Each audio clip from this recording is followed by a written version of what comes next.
नमस्कार विद्यार्थियों, हिंदी साहित्य की आज की इस कक्षा में आपका स्वागत है।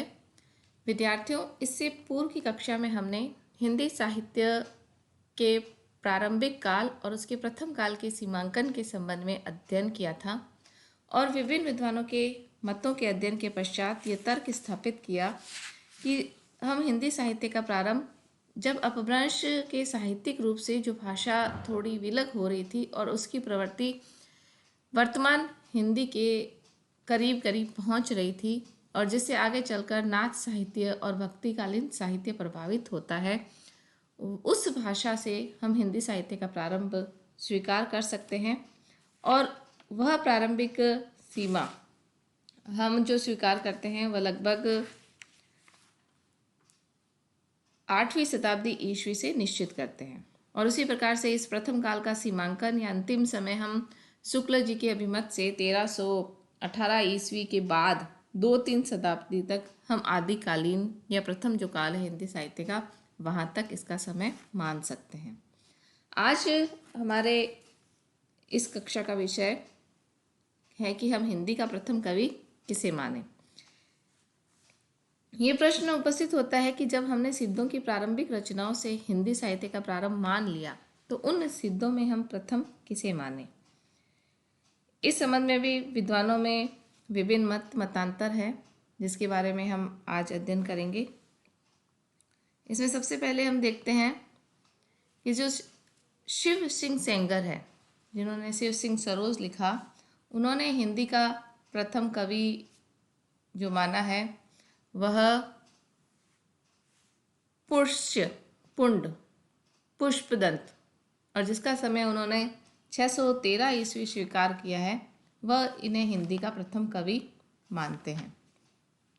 हिंदी का प्रथम कवि मानने का इनका जो मत है, वह जिस कवि के आधार पर उन्होंने इसे माना है वह ये सिद्ध हो चुका है कि ये जो पुष्पदंत है ये अपभ्रंश के ही प्रसिद्ध कवि हैं और इन्हें हम हिंदी का प्रथम कवि नहीं मान सकते, क्योंकि इनकी जो भाषा है, अपभ्रंश भाषा है, उसका स्वरूप आगे चलकर हिंदी में परिणत होने की अपेक्षा वह साहित्यिक अपभ्रंश का रूप अधिक है। इसी प्रकार से राम कुमार वर्मा है, वह स्वयंभू को हिंदी साहित्य का प्रथम कवि मानते हैं, क्योंकि वह कहते हैं कि जिसे सरहपा, जिसे बाद में विद्वानों ने हिंदी का प्रथम कवि स्वीकार किया है, उसमें वह कहते हैं कि उनका समय 817 विक्रम है और जबकि स्वयंभू का समय उन्होंने 693 ईस्वी सिद्ध किया है। तो कालक्रम की दृष्टि से वह स्वयंभू को प्रथम कवि स्वीकार करते हैं। उसके पश्चात राहुल सांकृत्यायन और डॉक्टर नगेंद्र है, वह हिंदी का प्रथम कवि सरहपा को स्वीकार करते हैं। इस संबंध में जो तर्क है, उस तर्क का आधार रामचंद्र शुक्ल के द्वारा दिया गया जो कथन है, जो उन्होंने हिंदी साहित्य के इतिहास में दिया है, वह स्वयं कहते हैं कि अपभ्रंश या प्राकृताभास हिंदी के पदों का सबसे पुराना पता तांत्रिक योग मार्गी बौद्धों की सांप्रदायिक रचनाओं के भीतर विक्रम की 7वीं शताब्दी के अंतिम चरण में मिलता है। तो जिन तांत्रिक योग मार्गी बौद्धों की सांप्रदायिक रचनाओं की वो बात करते हैं और वहाँ से वह हिंदी साहित्य का आरंभ स्वीकार नहीं करते, आगे चलकर जब विपुल साहित्य सिद्धों का प्रकाश में आता है तो उसके पश्चात उस रचनाओं को सांप्रदायिक कह के दरकिनार नहीं करा जा सकता। रामचंद्र शुक्ल ने यह भी कहा था कि हम आदिकाल की सीमा उन्होंने संवत 1050 से 1350 स्वीकार की, किंतु इसके साथ साथ वह कहते हैं कि जो प्रारंभिक जो 150 वर्ष हैं, यानी 1050 से पहले की जो 150 वर्ष हैं, 9वीं संवत 900 के करीब का जो समय है, वह किसी विशेष प्रवृत्ति का निश्चय नहीं होता और इस प्रकार वह हिंदी साहित्य की रचना का प्रारंभ संवत 900 तक ले तो जाते हैं, अपितु वह 7वीं शताब्दी तक ले जाते हैं, जिसे वे अपभ्रंश या प्राकृताभास हिंदी कहते हैं। लेकिन इन रचनाओं को वह सांप्रदायिक कह के छोड़ देते हैं।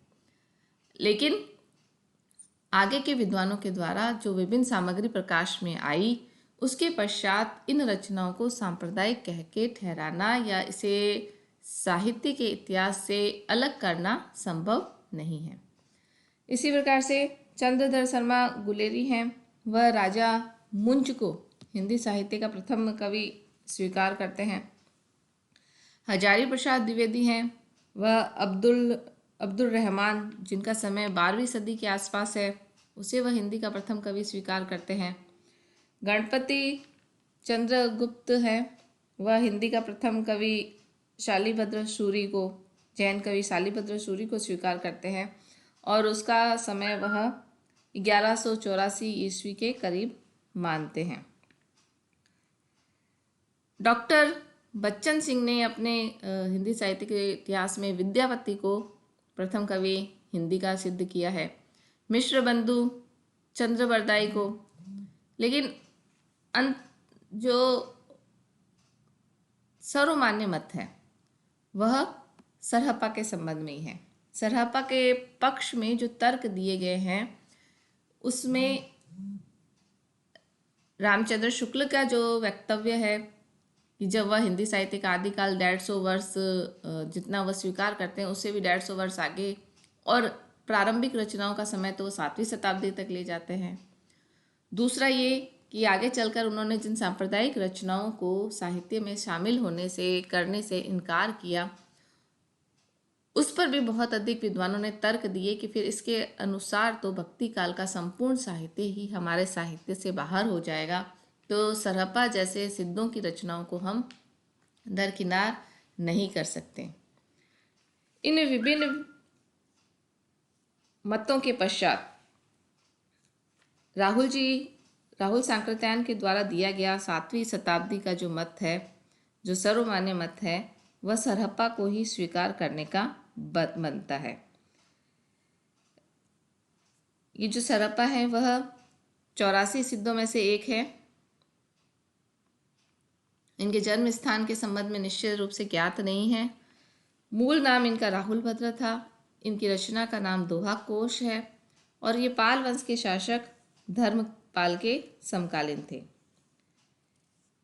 सरहप्पा को हिंदी का प्रथम कवि मानने का आधार ये भी है कि इनकी कविता में अपभ्रंश का जो साहित्यिक रूप है उससे अलग रूप हमें इसमें मिलता है कि जैसे हम अपभ्रंश भाषा की और रचनाएं हैं, उनकी भाषा भरतेश्वर की रचनाओं से या और किसी की रचनाओं से इनका जब तुलना की जाती है तो वह अलग है।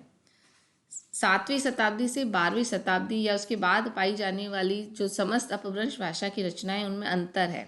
जैसे पौम चरित्र, भविष्य कथा की भाषा को हम पुरानी हिंदी नहीं कह सकते, जबकि योगसार, पाहुड़ दोहा और दोहा कोश की जो भाषा है उसे हम पुरानी हिंदी कह सकते हैं। कहने का अभिप्राय है कि अपभ्रंश के भी दो रूप चल रहे थे, एक साहित्यिक अपभ्रंश और इसे एक जिसे हम बोलचाल की अपभ्रंश कह सकते हैं।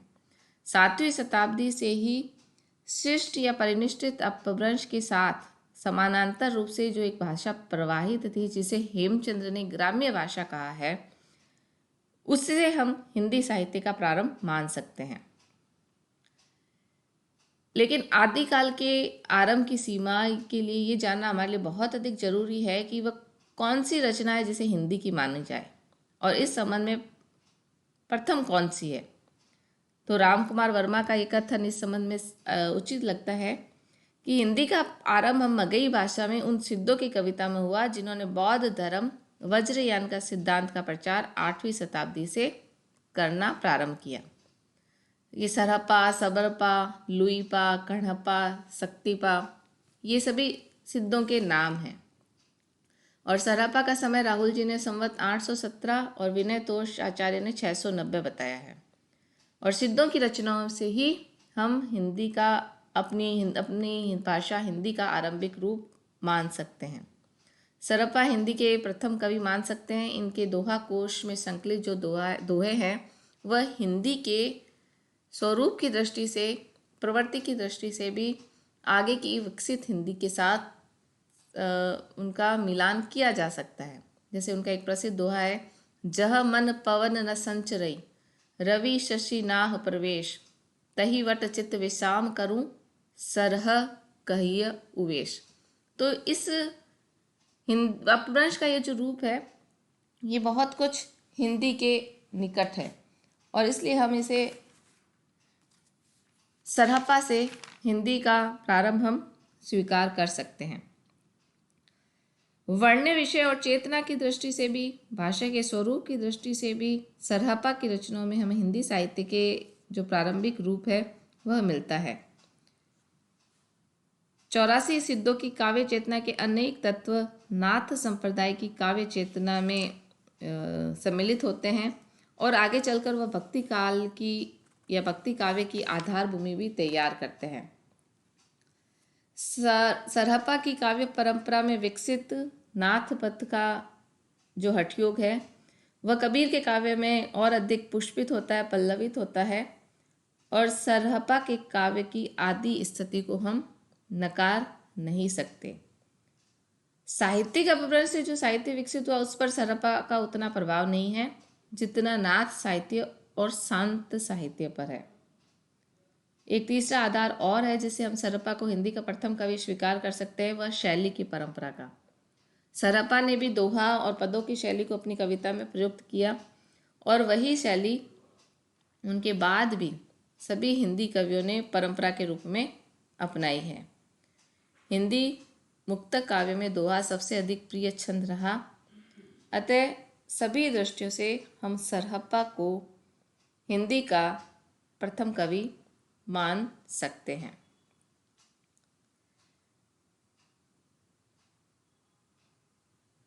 तो अंतिम रूप से यही मत स्थापित होता है कि विभिन्न तर्कों से सरहप्पा है वही हिंदी के प्रथम कवि। भाषा के रूप की दृष्टि से, प्रभाव की दृष्टि से, परंपरा की दृष्टि से और शैली की दृष्टि से सरहप्पा का प्रभाव ही आगे के साहित्य पर अधिक पड़ता है। तो हम निष्कर्ष रूप में हिंदी के प्रथम कवि के रूप में सरहप्पा को स्वीकार कर सकते हैं, परंतु ये भी ध्यान रखना है कि प्रबंधकार के रूप में नहीं बल्कि मुक्तककार के रूप में हम इन्हें हिंदी का प्रथम कवि मान सकते हैं, जिनकी कविता में धर्म और काव्य का समन्वय है, जीवन और जगत के लिए संदेश है, चित्त की शुद्धि पर बल है और बाह्य अनुष्ठानों का विरोध है। आत्मा परमात्मा की एकता पर वह बल देते हैं। तो विद्यार्थियों, आज हमने हिंदी के प्रथम कवि कौन है इसके बारे में अध्ययन किया। आगे की कक्षा में हम हिंदी साहित्य का प्रथम काल, जिसे आज सर्वमान्य रूप से आदिकाल नाम दिया जाता है, ये नामकरण क्यों स्थापित हुआ उस संबंध में अध्ययन करेंगे।